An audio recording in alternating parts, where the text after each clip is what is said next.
Belakangan ini, masyarakat mulai mengeluhkan tingginya harga pesawat hingga akhirnya keluhan ini pun dibenarkan oleh pemerintah Republik Indonesia. Meskipun per hari ini tiket Jakarta-Bali sudah ada yang terpantau Rp900.000 untuk sekali jalan ya. Namun angka ini masih terus berubah dan untuk mengatasi hal ini, pemerintah melalui Menteri Perhubungan menyiapkan sejumlah jurus demi menekan harga pesawat. Salah satunya adalah meminta diskon PPN kepada Menteri Keuangan. Permintaan diskon pajak pertambahan nilai atau PPN kepada Menteri Keuangan Sri Mulyani ini merupakan satu dari 3 jurus yang disiapkan oleh Budi untuk menekan harga tiket pesawat yang sempat melonjak gila-gilaan. Presiden Joko Widodo sebelumnya pun telah menyoroti lonjakan harga tiket pesawat. Usulan diskon PPN dilakukan agar PPN aftur dihilangkan atau diturunkan menjadi hanya 5% saja. Aftur mempengaruhi biaya operasional penerbangan sekitar 40% lebih. Terlebih untuk pesawat kecil seperti propeller yang melayani daerah-daerah pelosok. Jika upaya ini dijalankan, maka bisa menstabilkan harga tiket pesawat hingga 15 sampai dengan 20%. Upaya selanjutnya juga dengan meminta maskapai melakukan efisiensi dan inovasi untuk mengelola harga tiket pesawat lebih terjangkau, seperti memberikan diskon dan tarif yang lebih murah di waktu-waktu tertentu. Menhub juga mengajak pemerintah daerah untuk meningkatkan perannya agar memberikan subsidi dengan cara melakukan block seat, di mana pemerintah daerah menjamin tingkat keterisian agar bisa lebih dari 60%.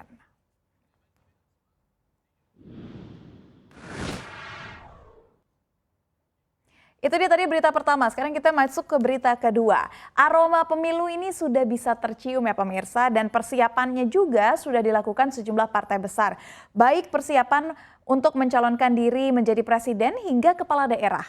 Karena di 2024 ini pemilu legislatif dan presiden akan dilakukan serentak, namun yang harus dikhawatirkan adalah mantan narapidana kasus korupsi yang telah selesai menjalani hukumannya kini diperbolehkan mendaftar sebagai calon anggota legislatif atau caleg, baik itu DPR, DPD maupun DPRD dalam pemilu 2024 mendatang.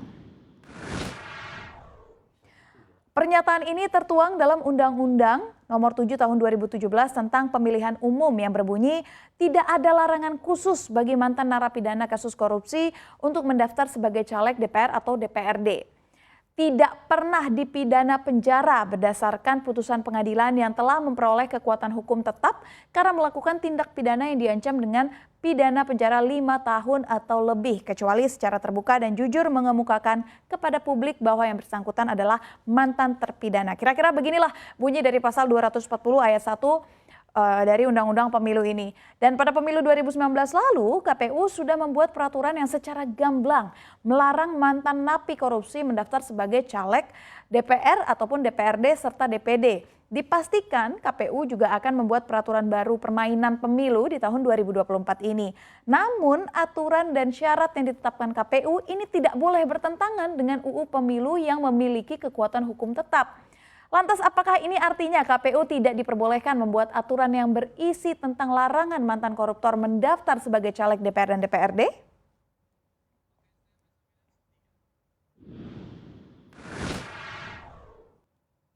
Ya, kita tunggu saja ya bentuk peraturan yang akan dikeluarkan KPU ini akan seperti apa nantinya. Kita masuk ke berita ketiga. Ya, yang tertimpa pemirsa, Rusia mendapat keuntungan hingga 5.000 triliun rupiah akibat perang yang terjadi antara negara tersebut dengan Ukraina. Wah, apakah ini benar? Perang Rusia-Ukraina belum menunjukkan titik usai, belum lagi dampaknya yang sangat terasa ke sejumlah negara termasuk Indonesia. Menteri Pariwisata dan Ekonomi Kreatif ataupun Menparekraf Sandiaga Salahuddin Uno memaparkan alasan mengapa perang Rusia dan Ukraina belum juga usai. Ternyata ada yang diuntungkan dari perang ini pemirsa. Diketahui Rusia menduduki peringkat kedua dengan produk ekspor terbesar di dunia dengan mencatatkan nilai ekspor sebesar 72,6 miliar US dollar pada tahun 2020. Rusia juga dikabarkan menjual harga minyak mentahnya dengan harga yang sangat murah atau dikorting lebih dari 30% dari harga jual minyak mentah dunia seperti minyak Brent. Hal ini adalah imbas dari negara-negara Uni Eropa yang melarang impor minyak dari Rusia. Pendapatan Rusia dari ekspor minyak dan gas diperkirakan akan mengalami kenaikan yang cukup tinggi meski dengan harga diskon. Pendapatan Rusia dari ekspor energi akan menjadi 337,5 miliar US dollar atau setara dengan 5.000 triliun di tahun ini. Angka ini 38% lebih tinggi dibandingkan tahun 2021 lalu. Negara tersebut kini tetap mengalami keuntungan mencapai 6 miliar US dollar per harinya. Dan Sandiaga menyebut biaya perang Rusia aja hanya sekitar 1 miliar US dollar. Sehingga Rusia sudah mendapat cuan sebanyak 5 miliar US dollar.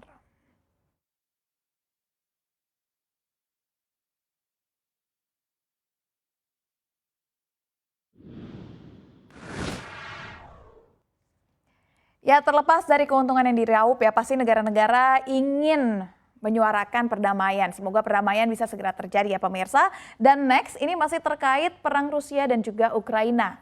Dikabarkan pemirsa bahwa anak perempuan dari sosok yang diduga sebagai otak Putin tewas dalam ledakan mobil di negaranya sendiri. Daria Dugina, putri seorang ultranasionalis Rusia, Alexander Dugin, meninggal di tempat setelah Toyota Land Cruiser yang dikendarainya meledak di Bolsheviazmi, sebuah kota kecil ataupun desa kecil di tenggara Moskow. Alexander Dugin merupakan pendukung terkemuka konsep ideologi dunia Rusia. Ia adalah pendukung kuat pengiriman pasukan Rusia dalam serangan Ukraina sejak Februari lalu. Meskipun Dugin tidak memegang posisi resmi pemerintah, ia diyakini memiliki pengaruh terhadap Presiden Rusia Vladimir Putin. Putrinya telah menyatakan pandangan yang sama dan muncul sebagai komentator di saluran TV nasionalis Tsargrad. Sementara itu, kepala kelompok pemberontak yang didukung Rusia di Ukraina Timur, kepala separatis Republik Rakyat Donetsk, Denis Pushilin, menuding Ukraina di balik pembunuhan itu. Tapi hal itu dibantah oleh penasihat Presiden Ukraina, Mikhailo Podolyak, yang mengatakan bahwa kami bukan negara kriminal. Dugina sendiri adalah pemimpin redaksi situs web United World International yang mengancam Ukraina akan binasa jika diterima di NATO. Pemerintah Inggris menyebutnya sebagai kontributor disinformasi Ukraina ketika memberikan sanksi padanya di Juli.